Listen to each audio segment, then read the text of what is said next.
Hey gang, AV here. Welcome to my review of the McFarlane Toys Superpowers Batman figure. Here he is in the packaging. As you can see, he is a blister coated figure in retro style packaging, which is awesome. This really brings back a lot of memories. I love the fact that he didn't just do a carbon copy of the Batman that we had gotten before, but a modernized version in the same kind of style. I think it looks excellent. Love the card art. I love the packaging. The way the figure is displayed in the bubble. Everything about this I love. Flipping it over on the back, you've got the cross-sell for some of the other things that were also available around the time of this release, namely Superman, Darkseid, and Batman. I have not gotten Darkseid or the Batwing yet, but the other stuff, the other reviews are coming, so stay tuned on the channel for that.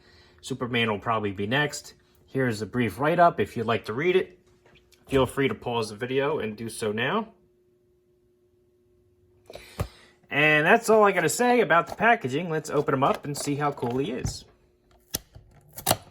These retail for $10, which is a steal in my opinion so far, and I haven't even gotten out of the packaging yet.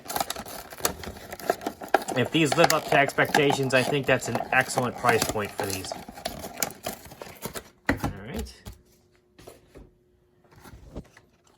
Cape looks nice, but it does have that little tie in there keeping it secure, so you're definitely going to want to cut that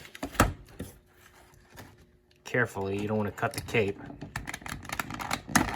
All right, there we go. Get that out of here.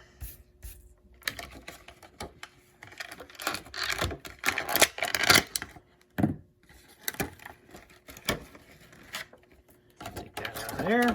All right, we're done.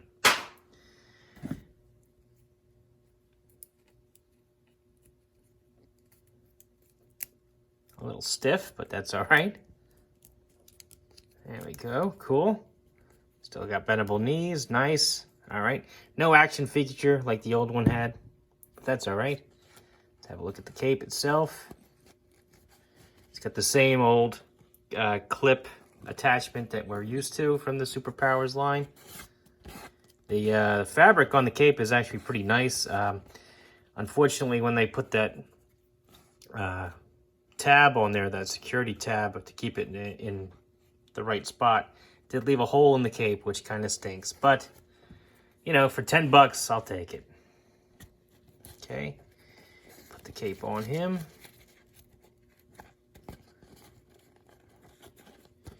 And I've seen product shots of the cape, and it looked a little too bunched up at the neck. This one doesn't look too bad. Maybe they had it on upside down or something. I'm not sure. This one looks okay so far.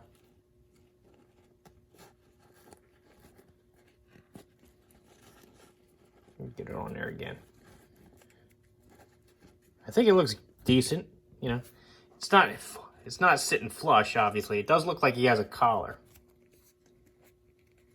But, you know, it is what it is.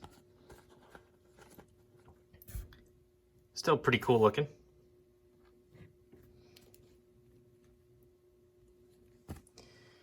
All right, so I'll take the cape off for the articulation just to make things easier. Head will do a full 360, and that's it. Arms will do a full 360, and that's it. Nothing at the waist. Legs can go up, and the knees can bend 90 degrees. So there you have it. There's your articulation. Let's do size comparison now. And you can see I have the Hall of Justice in the background, so you can see how he measures up next to the classic play set from this line. Just like he should. Here he is next to the vintage Superpowers Batman. So you can see how they are different and how they measure up together. Looks like they're more or less the same height. Maybe the McFarlane one's a tiny bit taller. Yeah, a tiny bit. But you can definitely see the difference in styles. There's no confusing these. And if you're a fan of this line, you're going to want the newer ones too. Let's be honest. And here he is next to the Superpowers Batmobile. Let's see if he'll fit in here.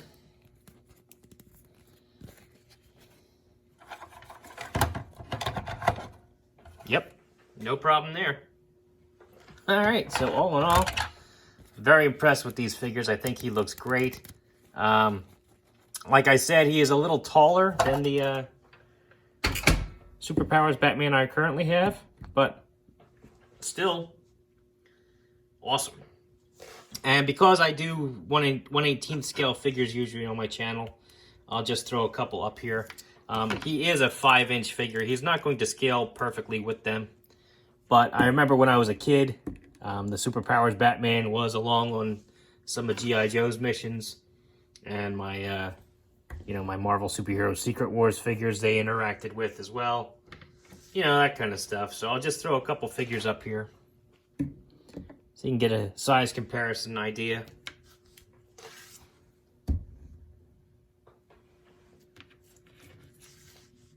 Yeah.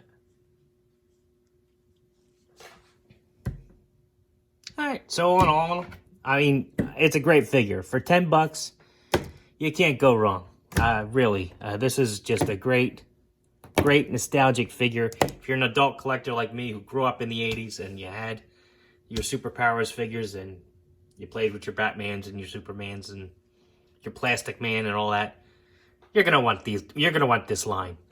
And from what I've seen so far, it's very popular. So they did a great job on it. I mean, yeah, the cape could fit a little bit more flush, and I wish they didn't put a hole in it. But for $10, I'm not complaining. I think he looks great, and I like the material on the cape too. It's nice and shiny on the one side, and yet it's kind of flat on the inside. It's pretty cool. It looks nice. So anyway, this has been AV, my review of the McFarlane Toys Superpowers Batman figure. If you like this video, stay tuned to my channel because more Superpowers stuff is coming. If you check out my channel, speaking of which, and you like what you see there, then please subscribe, like, comment, share, all of that.